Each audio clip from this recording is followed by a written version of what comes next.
for you. Now let's get into the message.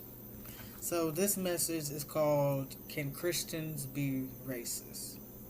And I know that kind of sounds like a stupid question to ask, but if you look at America's politics, you see that the Republican Party has always claimed to be the party of God, always have claimed to be the conservative party, the party of faith.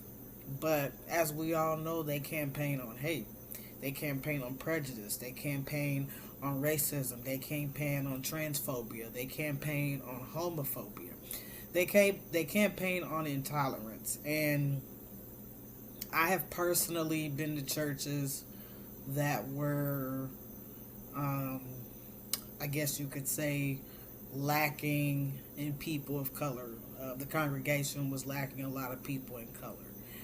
And despite the Bible talking about loving thy neighbor and loving the foreigner and accepting everyone as they are, the racism and the prejudice could be felt in the room. The stares, the looking up and down, the not speaking to me.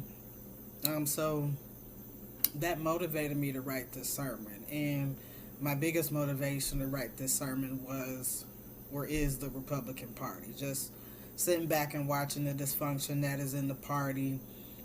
The presidency and the election of Donald Trump also inspired this message. Because again, they call themselves conservatives and Christian and, the party of traditional values, of Christian values, stuff like that. But their actions aren't becoming of a Christian. They're not Christ-like. Nothing they say or do is Christ-like. So I wanted to take a couple of scriptures and break down exactly what the Bible says about prejudice, racism, partiality, and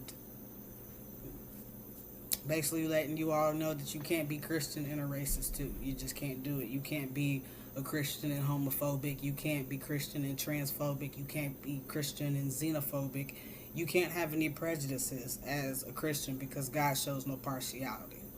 And it's hate and intolerance is not equivalent to Christian. Hate and intolerance is not equivalent to being Christ-like because Christ and God hates no one. And nowhere in the Bible, absolutely nowhere in the Bible does it say to hate others or to